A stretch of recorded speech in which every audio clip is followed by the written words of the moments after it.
All right, welcome back to the All In Podcast. I'm here with a very special friend that I have actually known for about 15 years. We were just talking about that, but I've got Kristin Sweeting here, and Kristin is an award-winning international photographer with over 13 years experience, and her photography work has been taken over to 20 different countries as well, and she dives in deep with her clients to truly capture them with authenticity and shows their connection with each other, their friends, and their family. And today we're going to talk about what it means to live a life that you want while building a business around that, and how to go all in when doing so. She's had work featured in top wedding magazines and blogs, was voted one of the top wedding photographers in the South by Southern Wedding Magazine. She gives back to photographers and creatives who want to grow their businesses through retreats and workshops and coaching, speaking. She also founded Dangerous Creatives, a community based around educating, coaching, and experiences that help creatives grow their business side of what they do while still having fun and connecting with others. The Dangerous Creatives podcast dives into conversations about the great and challenging aspects of working for yourself and connects with others through authenticity, stories, and hard-earned wisdom. She consults and mentors a variety of small businesses and loves seeing creative business owners thriving. Welcome, Kristin. Thanks. I'm glad to be here. No, thanks for coming. God, this is amazing. We have known each other 15 years. I mean, you took pictures of our kids when they were little. Have an adult child now, and I remember you taking pictures of her when she was just a teenager. So fun. So tell us about your business journey, kind of how you got started and where you are today. Yeah.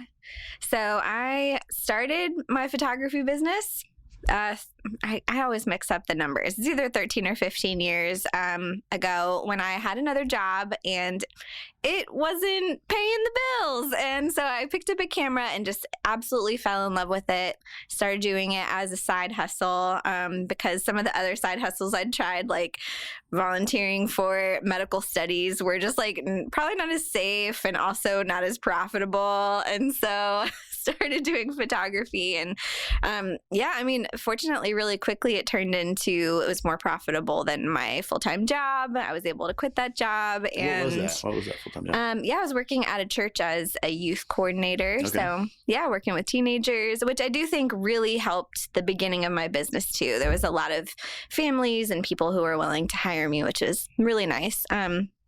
I started as a photographer, ended up specializing in weddings, and just as I've kind of pulled the thread of creativity, it's turned into coaching and a podcast and international retreats, and there's just been some really cool things that we've gotten to do through the business. So, it's a journey I'm so glad that I started and I'm still on, and it's been fun the times that our paths have crossed on that too. Yeah. It's so but you've got a family. And they travel with you. So you've got husband, Andrew. Yeah. And how old's Hudson now? Hudson is 7.5. 7.5. So he travels with you. So tell us about kind of some of these places you go and like where you've been recently. Yeah.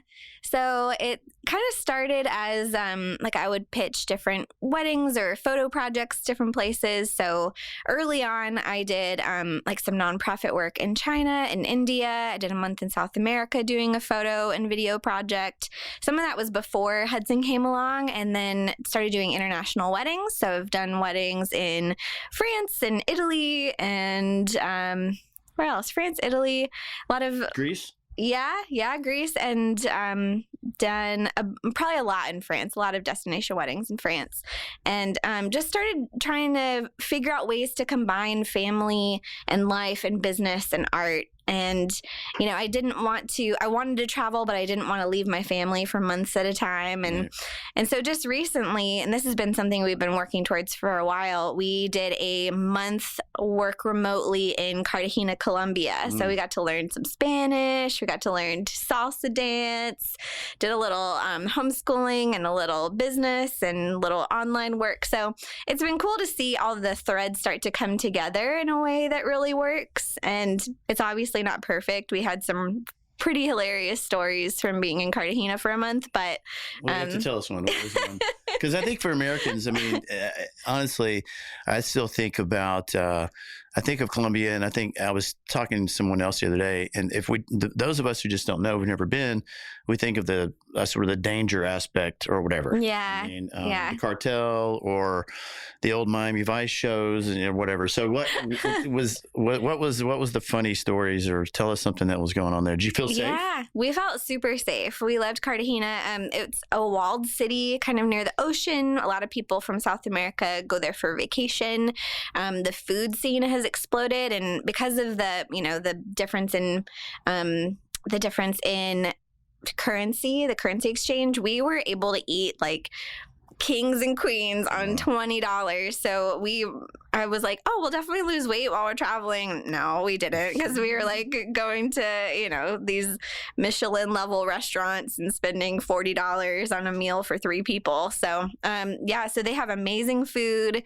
There's islands nearby you can travel to. One cool thing we did is you go on this boat trip and they kind of take you into the mangroves, and we were able to feed these cute little raccoons, plantains. They like come up to your hands. So, trying to incorporate education while we're traveling for my son has been like fun, kind of making it like a homeschool experience. And at the end of that, we swam in the bioluminescent water. Have you ever done that? It's like you jump in and the plankton that's in the water glows. So you're doing it at night. Yeah, it like looks like you're making little like glow angels or whatever. So but a funny story, we had thought we had done all this research on the Airbnb we were going to stay in, and it looked beautiful, and we kind of just picked it and booked something for a month. And we get there, and the first night we're like, oh no.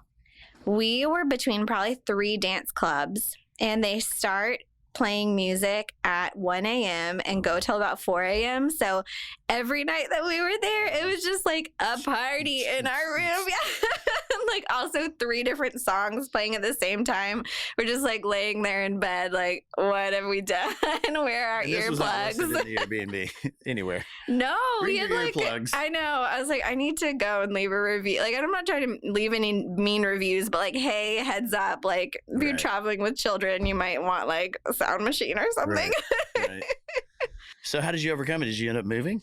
We changing rooms? Honestly, no, we stayed, but we did I booked us a nicer place for a week. We took like a vacation from our vacation, because I was like, we're all starting to go a little bit batty in this like echoey house. So I booked us a place with a pool for a week, and we had a little like home away from home. So yeah. So I've like watched you grow. I mean, because I do remember like where it was a side gig.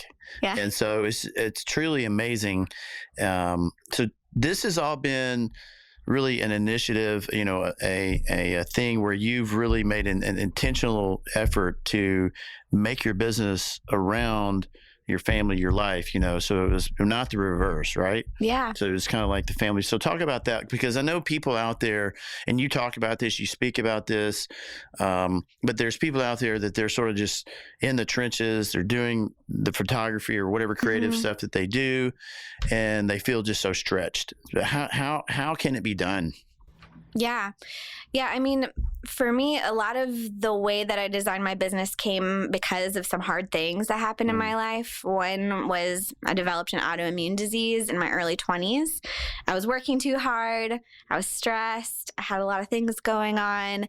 And so I always felt like my health and my energy had to be like a core part of how I designed things. I can't work 80 hours a week. Like, it's just, my body's not made that way. And then another was my son came along. We had a high risk pregnancy. And while he was young, me and my partner, my spouse, split up. So I was single parenting. And so it was just knowing what my priority was, or knowing that this hard thing had happened, but not letting it be the thing that defined the rest of my life. Like, I'm sick now, I can't do what I want. I'm divorced now, I can't do what I want. Like, instead of going with that storyline, I had to decide that with this set of circumstances, I'm going to make it the best effing life I can make it. So it's like you doubled down on what you really wanted, because your back was against the wall. I mean, it was kind of like totally. Totally. And I think that life gives us those opportunities to say, like, those split moments in the road where you get to choose. And funny enough, it's the hard moments where I really made the choice that made so much like beauty in my life later on. Right. So yeah, I mean, I think like knowing what you really care about, we do a core values exercise with our clients. That's like, if you have 5 things you really care about, whether that's adventure or maybe it's peace or maybe it's connection, like know what really lights you on fire and start designing things around it. And a lot of it is like very simple math and reverse engineering. If you're like, hey, I know I want to take 2 months off every summer to travel with my family. Right. When you put your line in the sand and say, I'm going to do that, you just have to make the math fit in the other places. Or you say, I want to work 2 days a week. Okay, that means I need 8 clients a month. And I need to charge this amount to make the amount of money I need to make and to do what I want to do. So I think we get scared to do that kind of like simple math reverse engineering, but it really helps just starting with what you want and working backwards. And maybe is it true? I mean, a lot of times I just get this impression that, sometimes creatives, and I see this with musicians, they sort of just doing what they do. They kind of don't know how to go about making the business work. Like they're almost just, and you see that, I'm sure, with like, because you have clients that are trying to learn from you. You have these workshops and like, what are their biggest problems when they come to you? Like, what are they struggling with the most? I think getting clients can feel really hard, like booking enough work.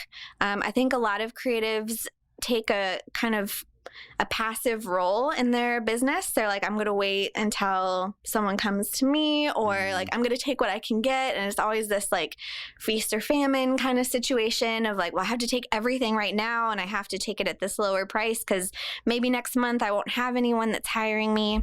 The other thing I see that happens is, we choose entrepreneurship for freedom, and then we're scared because we don't have a set monthly thing coming in. And then because we're scared, we take everything that comes to us, and all of a sudden we're back in the golden handcuffs where we're back not prioritizing the things that really matter, not feeling free, feeling very like boxed in by the business that we created. So I think intention is a key to so much, and being able to say to yourself and say clearly to the world, like, this is a thing I want. I'm not going to feel bad about it. Right. And then working backwards. And what you're saying is, you're saying no sometimes, at least early on, you're saying no to projects or to people.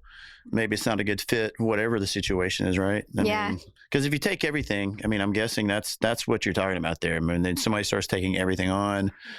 Now all of a sudden they're back to the grind, and it's almost like a job again. Yeah. And so totally. Wow. Yeah. Or not creating a clear brand that is working with a specific person. Like, I think once you start figuring, like at the beginning, take everything. It's like throwing spaghetti at the wall. You want to see what sticks. You want to see what's going to work. But after a while, you start figuring out what you love. And so there's a moment for most creatives where there's a choice of, am I going to lean in and make this brand, this business, this thing that I do, am I going to be better, like really good at this one thing?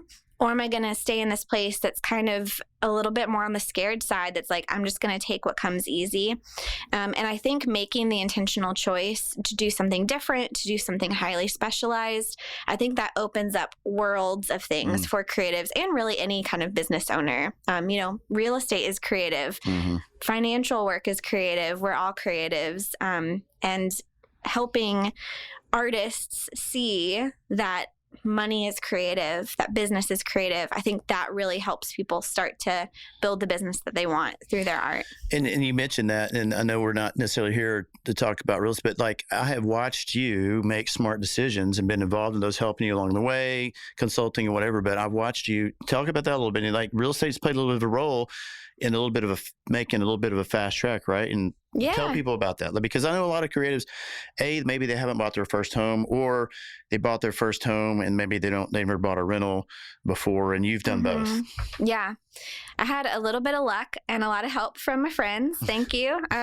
But yeah, so I bought my first house right when I was actually the day that I signed my LLC was the day I closed on my first house that you helped me buy. So I mean, that house, I think I got lucky. It went up in value a lot. And the second house that I bought I was able to buy it with cash if I moved an hour outside of town. So kind of in the lifestyle design thing, when you're thinking of like, how do I want to live my life? How do I want to build a business? That choice felt like a weird choice to me. I moved an hour outside of town to this tiny town. Columbia? Yeah, Columbia, Tennessee. I didn't realize I guess it is an hour, right? Yeah. It's an hour outside of Nashville, and I'd always been in Nashville. I didn't know anyone in Columbia, but I could buy my dream house in Columbia with cash. It was like $200,000 or something. And that choice really set me up to do a lot of the risks in my business too, because I had this safe place. I had this inspiring place. And so as I was making these moves, recording my first podcast, making my online course, starting the education side of my business, I could do a lot of those things because I had made like a really solid real estate choice, and ended up having that as a second property, buying another house. It was an Airbnb for a little bit and a studio for a little bit. So yeah, I do think it was a little bit of luck and a little bit of like smart planning. Well, it was also a commitment. I mean, to a decision to move outside of town. And I remember that. I remember you were going through that, but it was more about, I'll make it work where I'm at. And it was a cute place, in a country little town. And for those of you who've never been to Columbia, it's really cool. But I mean, I think a lot of what I see sometimes is, people they're just hell bent on wanting to stay where they're at. Like, had you just said, well, I'm just going to live in Nashville, maybe it delayed things. And so the fact that you made that choice, I am going to move outside and take a step back in order to go 2 steps forward, that's really what ended up happening. I mean, And there was a lot about it that, it didn't feel like a step back in some way. Like it would now, I think, but like it felt like an intentional choice of I could be somewhere that was walkable. I had this cute little Victorian home that ended up, we got creative with how to use the house. I ended up renting it out for photo shoots and totally like paying for our bills with like what I was making from the house, using it as an asset. And then, I think like 4 years later, sold it, moved back into town and, let me buy my dream house closer to town by making kind of that intentional choice. Yeah. So talk about Dangerous Creatives. Let's talk about that. It's a podcast, but it's more, it's a community, right? Yeah. So talk about that. Dangerous Creatives. Yeah, it's a podcast and a community. We have an online course. It's just a group of really cool, creative folks that are thinking differently about the way they want to live. Let's not delay our life for our goals. Let's move towards both at the same time. So a lot of times people with kids, with families that have gone through something hard and are like, you know what, I want to travel. I want to make my own memories. I want to create something different for my life. And I want to be inspired by the work that I'm doing and be really fulfilled. So I feel like we're talking differently about goals. We're talking differently about business and kind of how to go into growth as a whole person and look at all the different aspects of growth on the personal side and the business side and the financial side and all of it. So it's a really cool space. We have coaching cohorts. We do study abroad trips, like study abroad for adults, where adults get to go and explore a new place and learn some things. Was that a natural so much fun thing? It seemed like it kind of was. I mean, you were already doing it, and then you just sort of shared what you were doing, but then that's a whole different wing of business. So you've got the photography, monetizing that's going really well. Like you're winning awards, you're getting to travel. I mean, you're getting paid handsomely to go to France to film someone's wedding who wants to spend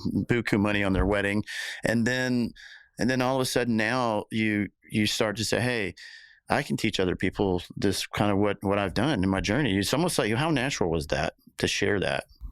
It really was natural. I think a lot of times we are so close to something, we don't see what what some of our special skills are. So people were coming to me asking, how do I start my business? Can I pick your brain about your photography business? Right.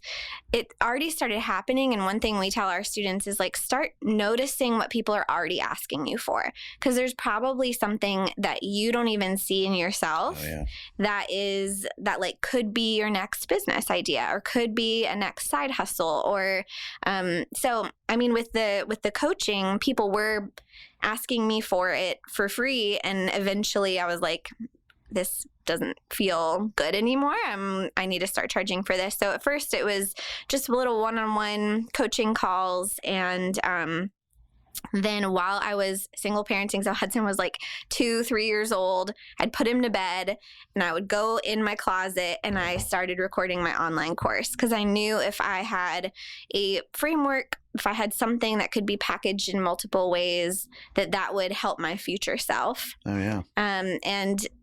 But it wasn't evergreen, fun. We call it evergreen. Yeah, evergreen, or how we do sell it. We sell it all year, so evergreen, like a evergreen sales funnel. But then we also sell it as a coaching, coaching group. We do cohorts, and and the frameworks that we use can be packaged into a lot of different ways with different. There's extra one-on-one in one thing, and you can take it on the road and do it with study abroad. So yeah, really, if you are wanting to be a thought leader or an educator, thinking through like, how do I do things and breaking it down into step by step.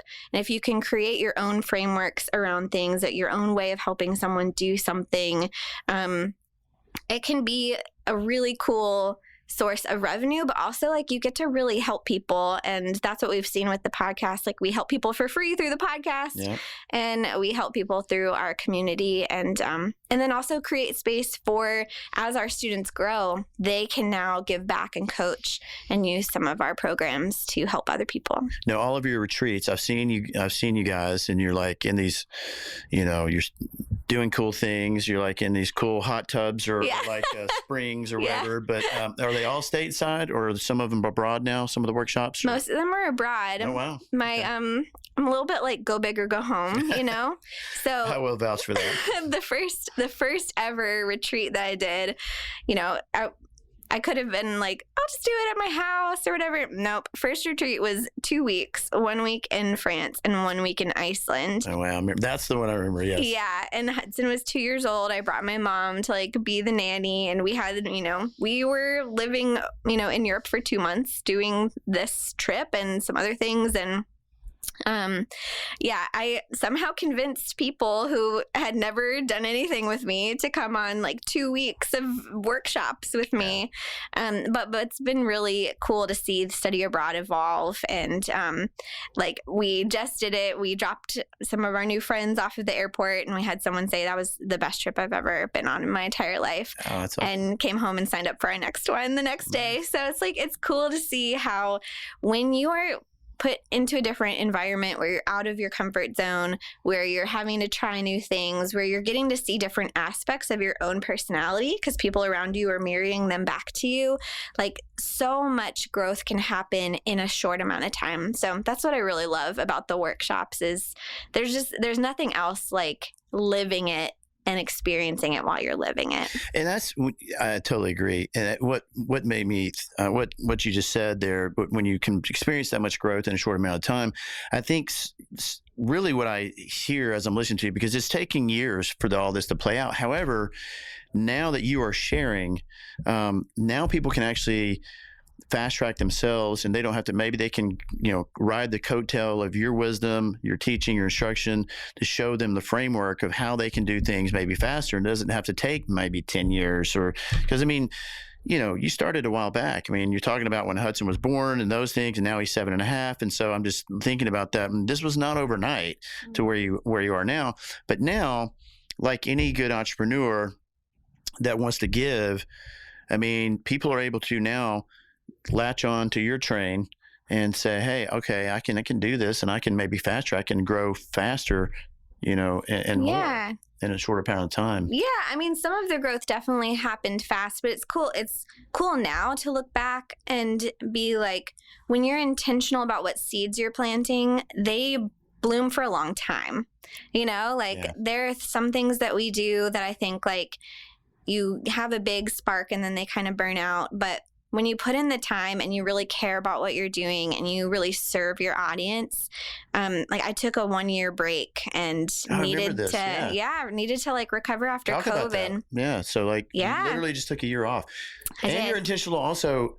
This is so important. Your staff, your team, you also have intentional times where they take off for extended periods. Yeah. Yeah. We don't work on Fridays. We did a paid sabbatical. We did the whole month of July. Our entire team took off. And I have a small team. Everyone's freelance. And it's everyone's doing their own thing. We're all different Just remote recharged. Locations. Yeah, but I was like really mad. This was in the middle of COVID. I was like, it really matters to me that we all get a chance to take a break. And especially because it was really hard running a business in 2020 and 2021. And so everyone got paid their full salary and took the entire month off and was encouraged to go travel or do something fun. And we didn't answer emails for a whole month. Wow. I actually think my VA might have a couple times because she was a little worried about it, but like everything was fine. And you just put an out of office reply on. Yeah. And we prepped our clients. We were like, if you need anything,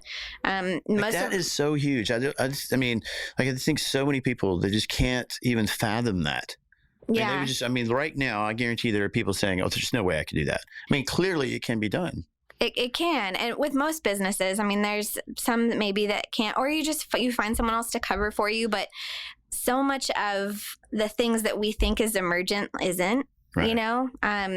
So I think preparing for it really helped us. We started prepping our clients in January that we were going to be taking July off. Mm-hmm. We made it just a really normalized thing. Plus July, it's not like it was December or whatever. I would think July is not a down month for photography typically. It depends. But turning down someone that wants to pay you a big chunk of money for a wedding is hard, but you're just like, you have to trust that more is going to come. Right. And that taking that intentional time is better for your abundance in the long run. Well, you're choosing yourself again. I mean, that's the thing, and it's what I've seen. Plus, you've always been really good with your money, your finances. I've just noticed that how, as you've grown, you've never grown so much where you're just like you're out over your skis, so to speak. And I know I want to say that just from my experience, it just seems like that can happen. For creatives and for any artist or any person running any sort of a business. They just get overextended. And you sort of planned all that out. It's a lot of intentionality. It hasn't all been perfect. Some of it is like, I probably did go out over my skis and had to pull back, but I think the thing I wish I knew was had people around me that were being open and transparent about what they were doing with their money, because there was a couple different levels of growth where I was like, I actually don't know what to do with this income, with this, I don't know what to do with my finances after this point. I don't know other people at this, whatever. So I wish I had had a plan before I got there, because I think psychologically we tend to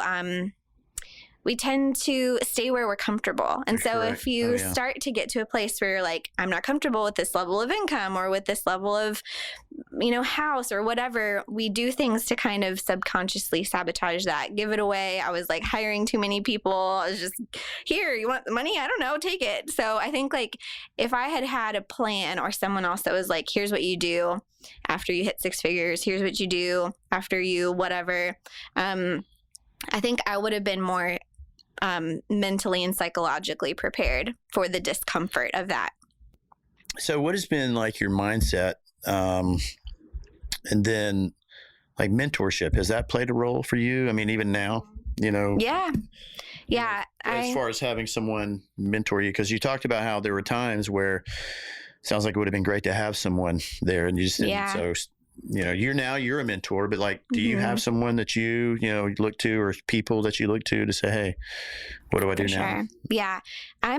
I'm such a fan of mentorship. I've hired people in the past. I'm currently looking for a mentor. I think the other thing is, as your business grows, there's less people to choose from. Like, it's harder to find that next mentor. So I've been looking for one, but I do listen to a ton of podcasts. I read a lot of books. I'm always kind of being like, who is a couple steps ahead of me, so I can hear what conversations they're having, because the conversations change. Like, your problems don't go away, your problems change, Right. as your business grows.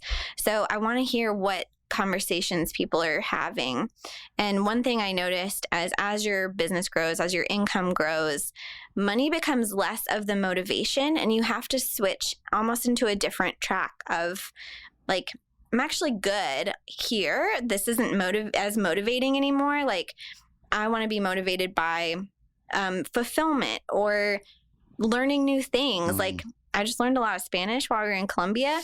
I feel like such a baller, like I want to learn new things. I want to try new things. I want to be open to different experiences. So, I think like trying to listen to what conversations are happening at the next stage has been really, really good. Yeah. So what's on the horizon? Oh, and mindset. Tell me about that. Like, do you have like words or things that you are like, okay, this, what does your mindset have to be? Because I mean, I can kind of pull some things through, some themes that I see, but like what has gone on, and has that changed, or has that mainly been kind of the same mindset as you've gone on?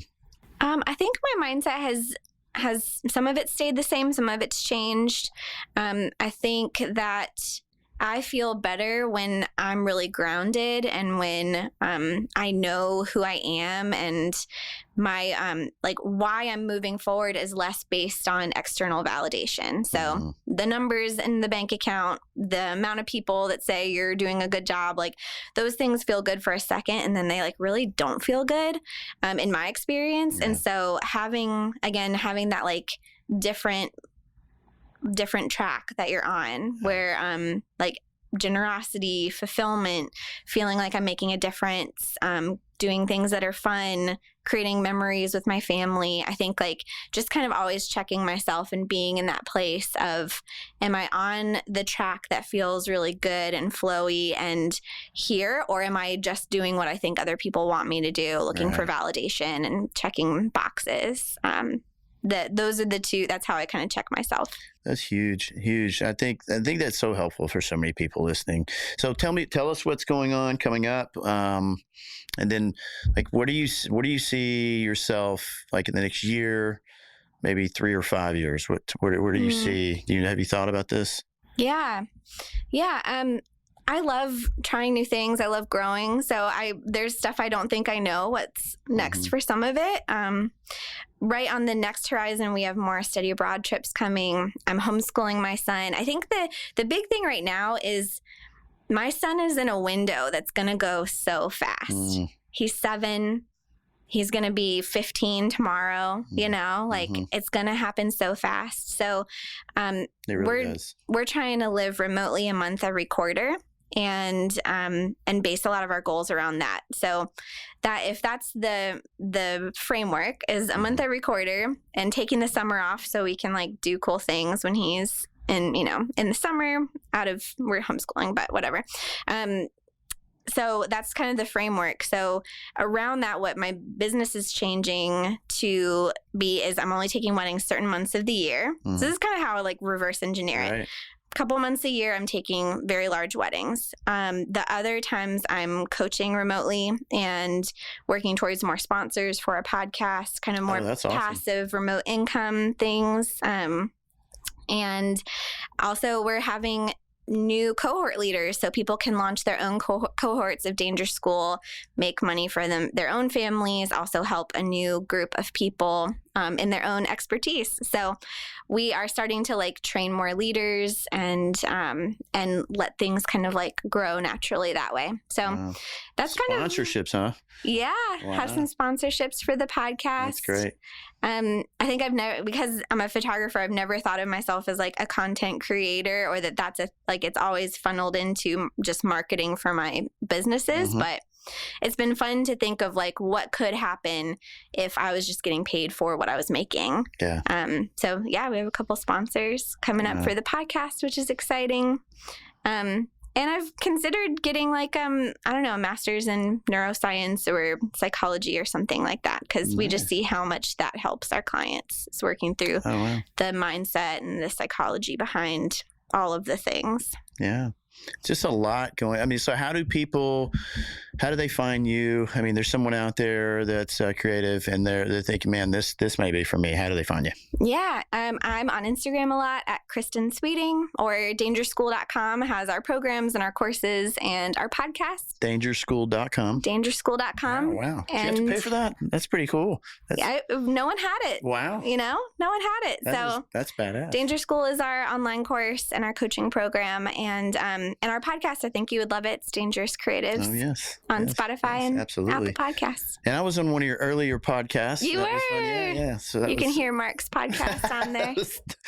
Listen, you don't have to watch that one if you don't want. That was the early days. Well, I'm like over the top. You're one of our favorite people, Morel and I, and we love you very much. And it's just so fun to see someone just blossom and grow and just blow the hell up. And it's been so freaking cool.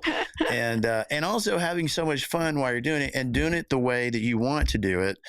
I think that is what people want. Like, they see that and you're magnetic. I mean, people are drawn to you. And they want to be able to do these things, and they think, gosh, it's not like it was just like laid out on a, golden brick road. It was, you had things going on, man. You had an autoimmune, a breakup, you've got a child on the way, then things going on. I mean, it's just, so it's not like that there wasn't bumps in the roads, but you said, hey, I'm going to make a choice, and I'm still going to just make things the way I want, because and I think what I hear, honestly, is loving yourself. I mean, you chose to love yourself.